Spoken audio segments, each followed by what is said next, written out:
বিদেশি একটা গানের সঙ্গে শুনলে দেখবি যে বাংলাদেশিটা সাউন্ড এতটুকু, বিদেশিটা এত বড়, রাইট? ওই যে ওইখানে প্রবলেমটা হচ্ছে গিয়ে we couldn't hire $1,000 per hour studio. We don't have that, like big sonar drum.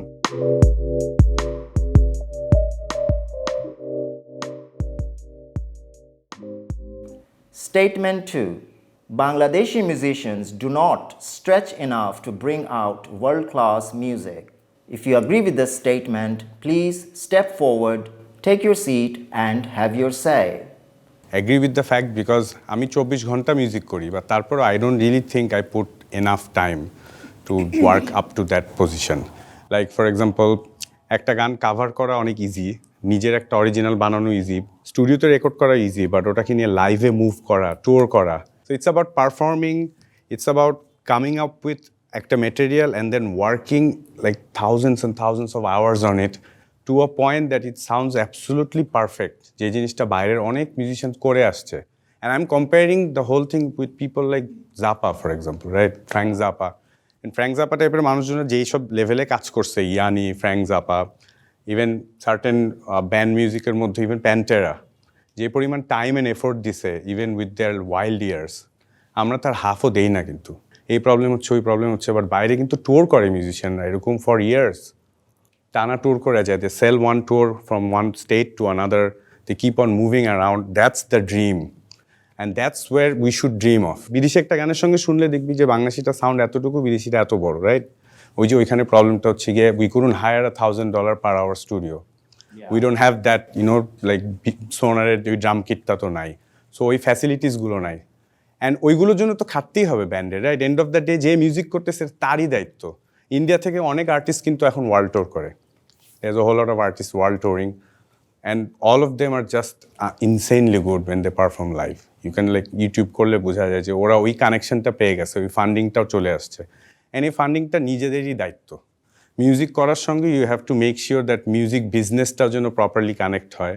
Tour করতে যায় দেশের বাইরে, বড় ব্যান্ডের সঙ্গে ট্যুর করে শিখবো, শিখতে শিখতে বড় প্রডিউসারদের সঙ্গে যাব, তারপরে আমার 10 বছর পুরানো গানটা হয়তো আমি রিলিজ করতে পারবো with the proper sound, like AC/DC did. They sold everything they have, got on a plane, America এসে নামছে, নামার পরে a producer saw them performing, a bunch of grown-up guys, স্কুলের ইউনিফর্ম পরে বাজাইতেছে, and he thought, let me sign this band, and they changed the world. So এই রিস্কটা কিন্তু আমাদের দেশে কেউ আমরা নেওয়ার সাহসও পাই না। কেন? নিতে তো হবে, রাইট? আমিও কিন্তু সাহস পাইতেছি না, right? So I'm sounding like a complete hypocrite, but someone should do it, like Dads in the Park করে আসলো recently. So you have to take that risk. ওই রিস্কটা আমরা নিতে ভয় পাই বিকজ আমরা সোশ্যাল অ্যাকসেপ্টেন্স পাই না। আরেকটা জিনিস আমার মনে হয় যে artists need to evolve with the times, even with the genre of music that they create.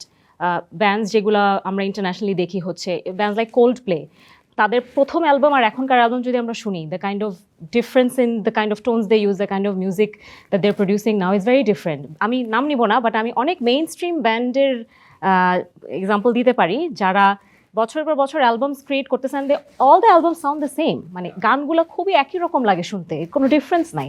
তো তাহলে ওয়ার্ল্ড ক্লাস মিউজিকের দিকে আমরা কিভাবে যাব? যদি কথা বলি কমার্শিয়ালি যারা মিউজিক বানায় ফর এ লিভিং, যারা হচ্ছে কমার্শিয়ালসে কাজ করে বা জিঙ্গলসে কাজ করে, বাইরের জিঙ্গলসগুলো দেখো, বাইরের কমার্শিয়ালের মিউজিকগুলো দেখো আর আমাদের দেশের মিউজিকগুলো দেখো।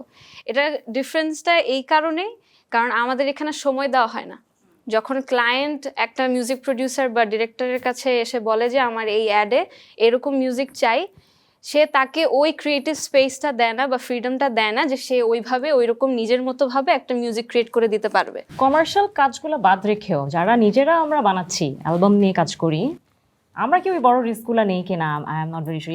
Even artists who are really popular মেইন স্ট্রিমে, আমরা যে ড্যাডস ইন দ্য পার্ক অথবা এই ধরনের কিন্তু আরো অনেক ভেরি নিশ ব্যান্ডস আছে যাদের খুবই স্মল ফলোয়ার বেস, যারা করতেছে এরকম ইন্টারন্যাশনাল লেভেলের মিউজিক বানাচ্ছে, বা ওদের হয়তো এক্সপোজার নেই, ওরা যেতে পারতেছে না। বাট না গেল তো, এই যে ফার্স্ট শুরু হলো না, ওদের তো এখন চিন্তাধারাটা একটু ডিফারেন্ট হবে, রাইট? তোরা আমরা যখন ছোটবেলায় ড্রিম করতাম দোস্ত স্লিপনটের লগে যদি শো করতে পারতাম, ওইটুকুই, বুঝছো? It's just a soap dream. কিন্তু ওরা করে আসছে, সো এখন ওরা কানেকশনও করতে থাকবে, হোপফুলি আরেকটা শোতে করে আসবে, রাইট? 4-5 বছর পরে they might be working through a small label into a big studio, and ওদের sound will be way bigger than our sound. মানে So এই এটাই বলতেছি। কনভারসেশনের মধ্যে এটাই আমার মাথায় আসতেছিল যে আমরা অনলি মিউজিক্যাল যে কোয়ালিটিটা ওইটা নিয়ে এতক্ষণ কথা বলছি, বাট মিউজিক্যাল যে ইনফ্রাস্ট্রাকচারটা আমাদের এইখানে এই সিস্টেম, মানে একটা যেমন একটা ভ্যালু চেইন থাকে, ফুড সিস্টেম থাকে, হ্যাঁ, দ্য সিস্টেম ইজ রং। যে ক্লায়েন্ট অ্যান্ড ওয়ার্ক মিসম্যাচের যে কথাটা বলতেছিলেন, ওইটাও কিন্তু ইটস লাইক একটা কোম্পানির একটা HR ডিভিশন থাকে, ওইখানে you find the right person with the right skill set for the right jobs, right? So দেখা যায় যে আমরা স্ট্রেচের দিক থেকে my point of view would be যে there are a lot of bands যারা মিউজিক খুবই ভালো ওয়ার্ল্ড ক্লাস বানাচ্ছে, but there are not enough channels, মানে Bangladesh as a infrastructure is not stretching enough to find the right opportunities to branch out. But এই তো শুরু হচ্ছে কয়েকটা জিনিস, লাইক ও আর্মিন যেরকম অনেক বড় বড় মিউজিশিয়ানের সঙ্গে কাজ করে আসছে, রাইট? ওই এক্সপিরিয়েন্সটা তো important, Like she branches out a lot. I have personally seen হ্যাঁ। her মানে talk to and branch out and collaborate with a lot of international artists Exactly. because ওই অ্যাক্সেসটা আছে আর কি। সো আই থিঙ্ক ওইভাবে ট্যালেন্টকে recognise করে সবাইকে একটা inclusive একটা জায়গায় আনানো is very important, and that would I think would fall under মানে stretching, curate more world class like music. Pratik Kuhad, let's say, for it. He's a great example. Like who was making just completely very indie music in India. Oita korar por kintu it's not like he doesn't have international acclaim. He does. Farooq Bhai project, I mean, is a great example. But ও যদি কানাডায় না থেকে বাংলাদেশে এগুলো বানায় তো তাহলে I don't think, because the production he has is amazing. I'm a big fan. I love what he does. Or Damir, who's so interesting. Even Anik Khan. Anik Khan. I mean, I found them on Spotify and I was completely blown away. 'Cause Yeah, those man. sound quality, right? And or sound কোয়ালিটিটা যে আমি কিন্তু বারবার sound নিয়ে কথা বলতেছি। Production আমার সারা জীবনের সবচেয়ে বড় দুঃখ হচ্ছে আমাদের কিকের সাউন্ডই পুতপুত করে। এখন অনেক ব্যান্ড অবভিয়াসলি এটা পারবে না, বাট কিছু কিছু ব্যান্ড তো আছে বাংলাদেশে যাদের টাকা আছে, রাইট? তারা তো বাইরে গিয়ে করে আসতে সাহস করতেই পারে। Those who disagree with this statement, take your seat and have your say. Honestly মানে কনভারসেশনটা যাইতে যেতে আমি বুঝছি যে আমি যতটা স্ট্রংলি জিনিসটাতে ডিসএগ্রি করতেছিলাম, আমি আই থিঙ্ক আর একটু মাঝামাঝি আসছি, হ্যাঁ।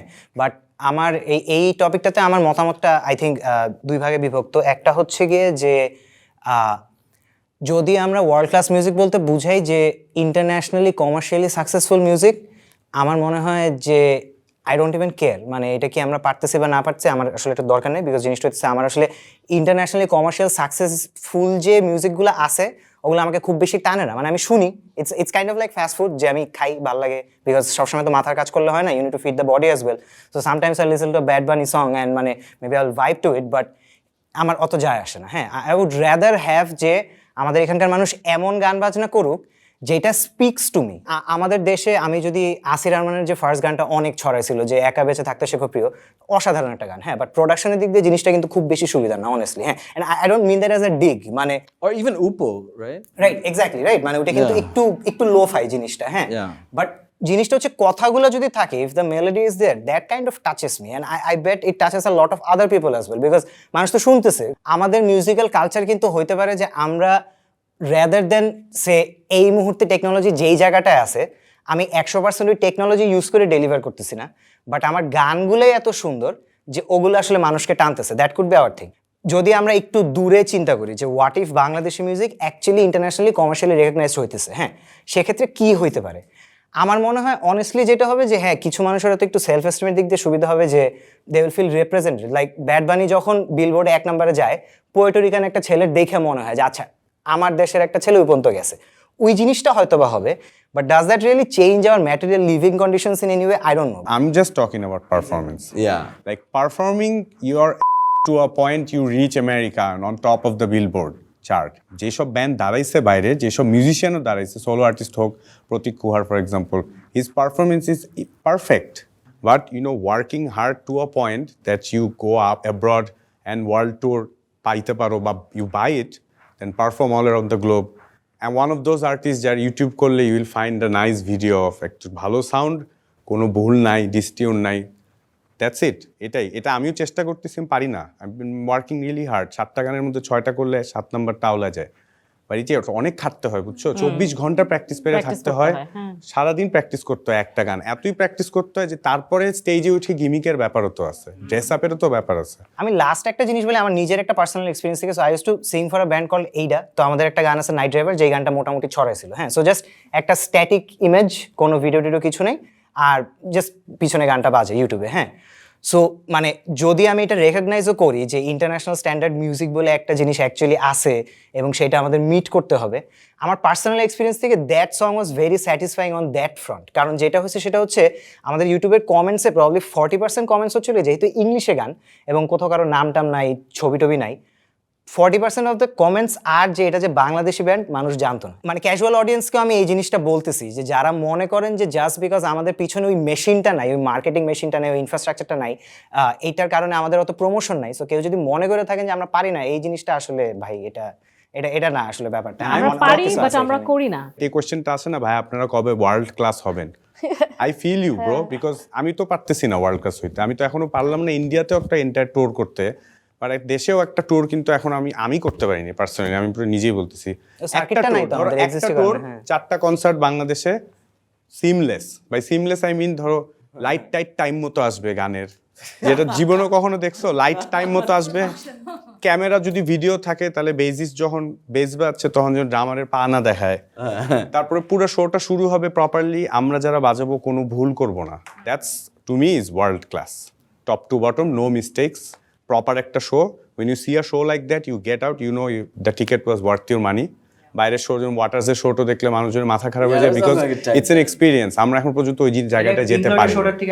That's the first thing I saw যেটা could do something like it, যে হাতের ঝিলে করলো যে তোমার পিঙ্ক ফ্লয়েডের শোটা, প্রমোশন নাই, মার্কেটিং নাই, Lot টাকা to পয়সা learn. নাই, যা হচ্ছে এখন জাস্ট আমাদের আছে হচ্ছে স্পটিফাই, ইউটিউবের অ্যালগরিদমগুলোর কারণে আমাদের গানগুলো তাও একটু মানুষ শুনতেছে। And Exactly, হ্যাঁ। মানে every second someone spends listening to a carnival song, that is a second not spend listening to একটা বিদেশি গান, হ্যাঁ।